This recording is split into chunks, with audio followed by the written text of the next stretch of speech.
Picture this. You're sitting at your kitchen table, cup of coffee in hand, searching for flights to visit your family for the holidays. You find a great deal, $300 round trip. You decide to think about it, maybe check with your boss about time off. You come back the next day, search the exact same flight, and suddenly it's 325. Your heart sinks. What happened? Did you miss a sale? Here's what they don't want you to know. Airlines are watching you. Every time you search for a flight, they track you using cookies on your computer.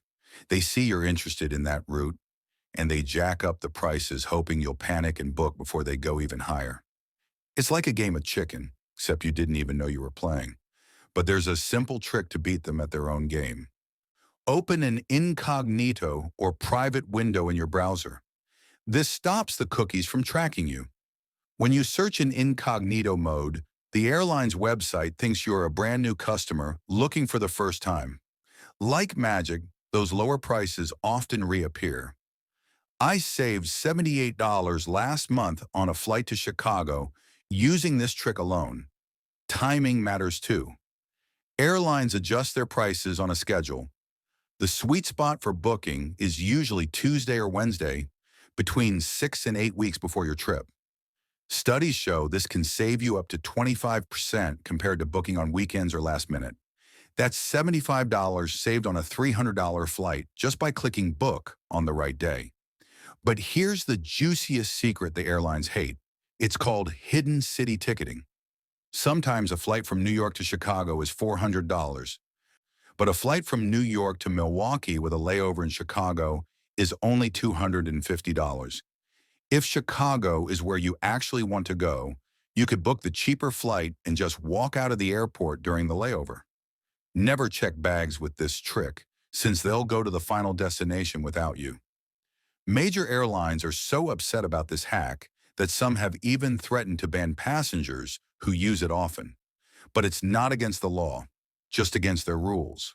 One traveler I know saved over $600 on a business trip using this method. There's another trick frequent flyers use: booking separate one-way tickets on different airlines instead of round trip on the same airline. Sometimes this odd combo can cut your total cost by up to 30%. It takes a bit more work, but an extra 15 minutes of searching could save you enough for a nice dinner at your destination. But what if I told you the day you fly matters even more than when you book? The savings might shock you. Did you know Tuesday, Wednesday, and Saturday flights are usually 15 to 20% cheaper than flying on Friday or Sunday? It's true. A Monday morning business flight might cost $400, while the exact same route on Tuesday afternoon could be just $320. Early morning flights, before 8 a.m., and late night red-eyes often cost less too. Plus, they usually have fewer delays. The busiest, most expensive time to fly? Friday evenings around 5 p.m., when prices can jump up to 40% higher. Now here's a trick that can get you free flights. Volunteering to be bumped. When flights are overbooked, airlines ask for volunteers to take a later flight. Most people groan and sink into their seats, but smart travelers jump at this chance. Airlines might offer $200 vouchers for short delays, but if you know your rights and ask nicely, you can often negotiate up to $800 for just a few hours inconvenience. One family I know got $2,400 in vouchers by volunteering to be bumped from their return flight. Speaking of upgrades, there's the gate upgrade technique. About 45 minutes before boarding, approach the gate agent with a smile, when they're not busy, and simply ask if any upgrades are available. Sometimes they'll sell you a business class seat for far less than the original price difference, often 60–70% off. Why? An empty first class seat earns them nothing once the plane takes off. Credit card points are another hack most people miss. Some travel cards offer 50,000 bonus points, enough for 2 domestic round trips, just for signing up and spending a certain amount in the first 3 months. The Chase Sapphire Preferred or Capital One Venture cards are good examples. These points can be worth 2 to 3 times more when transferred to airline partners instead of used as cash. Here's a rule airlines hate to remind you about. The 24-hour cancellation policy. By law, most airlines must let you cancel a flight within 24 hours of booking for a full refund, as long as you booked at least 7 days before the flight. Find a better price the next day? Cancel and rebook. I've saved $140 doing this on a cross-country flight. Not all seats in the same class are equal. Use seatguru.com, sure, http seatguru.com, before selecting your seat to see which ones have extra legroom or which ones don't recline. Sometimes the difference between a good flight and a bad one is just knowing which seat to pick. These booking hacks can save you hundreds. But what about when you're at the airport? There's one trick that could get you into the lounge for free. You've seen those fancy airport lounges with their free food, comfortable seats, and calm atmosphere. They look like an oasis in the chaotic airport desert. Most people think you need to be a frequent flyer or pay hundreds for access. Not true. Many credit cards offer free lounge passes as a perk. The Chase Sapphire Reserve, American Express Platinum, and City Prestige all include Priority Pass membership, giving you access to over 1,300 lounges worldwide. Even if you don't have these cards, you can often buy a one-day pass for $25, $50, worth every penny on a long layover when airport food would cost that much anyway. Want to have extra space on your flight? Here's the empty seat technique. When checking in online, select a seat in a row where the middle seat is still open. Then, if traveling with a partner, have them select the aisle seat, leaving that middle seat empty between you. Most people avoid middle seats, so unless the flight is completely full, that space often stays empty. Free upgrade to more elbow room. Tired of paying for airport Wi-Fi? Many airports limit free Wi-Fi to 30 minutes, then charge $8.99 for the day. The hack? When your time expires, change your device's MAC address, easy to do in settings, or switch to another device. The airport network will think you're a new user, or use the airport restaurant trick. Connect to the free Wi-Fi from an airport restaurant or coffee shop. These often have unlimited access with no time limits. Parking at the airport for a week can cost more than your flight. Instead, use hotel parking. Many airport hotels offer park, stay, and fly packages where you can park in their lots for 7-14 days for just $18 per day, up to 60% less than official airport lots. They'll even shuttle you to the terminal for free. Ever noticed how some security lines move faster than others? Most travelers automatically line up at the entrance closest to check-in. Walk further down the checkpoint to find shorter lines that most people don't see. Studies show the security lanes on the left typically have shorter waits because most people naturally drift right.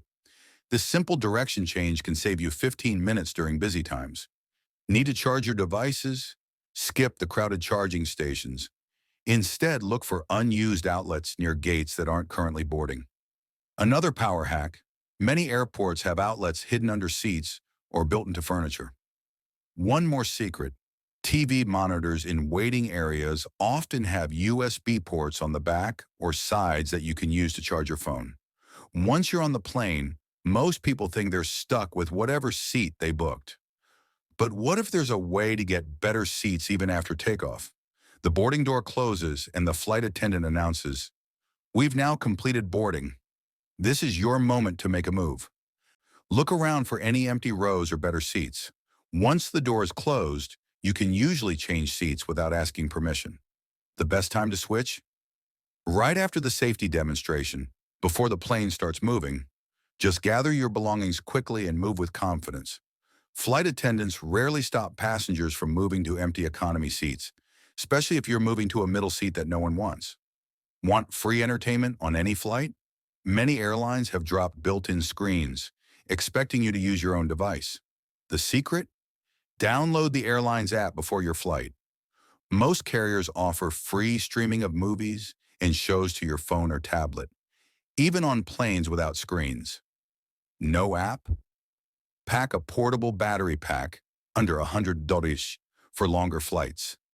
One $25 battery pack can keep your phone charged for an entire international journey. Ever notice how flight attendants seem to give better service to certain passengers? There's a reason. Flight attendants work long hours for less pay than you might think. A simple act of kindness makes you stand out. Bring a small package of chocolate or unopened snacks as a gift for the crew. This $5 gesture often results in extra attention, free drinks, or even impromptu upgrades when available. One traveler I know gets offered free alcoholic beverages on almost every flight using this trick. Now for the big one, compensation for delays and cancellations. Airlines won't volunteer this information, but EU regulations require them to pay between $250 to $600 for significant delays on flights departing from EU countries. In the US, while there's no law requiring compensation for delays, most airlines have policies offering meal vouchers for delays over 3 hours and hotel accommodations for overnight delays. The exact phrase to use, "I'd like to know what compensation you're offering for this delay according to your contract of carriage." Using these specific terms shows you know your rights. When things go really wrong, don't accept the first offer. If your flight is canceled and they offer a $200 voucher, politely say, "I understand this is difficult, but that doesn't quite make up for the inconvenience. Is there anything more you can do?" This simple question can often double the initial offer. Remember to stay calm and friendly. The person helping you didn't cause the problem. Always take photos of your checked luggage before flying. If it's lost or damaged, having photos helps with claims. For international flights, airlines can be liable for up to $1,800 per passenger for lost bags. Most travelers never claim this money because they don't know they can. Using just 3 of these hacks could save you over $500 on your next trip. Which one will you try first?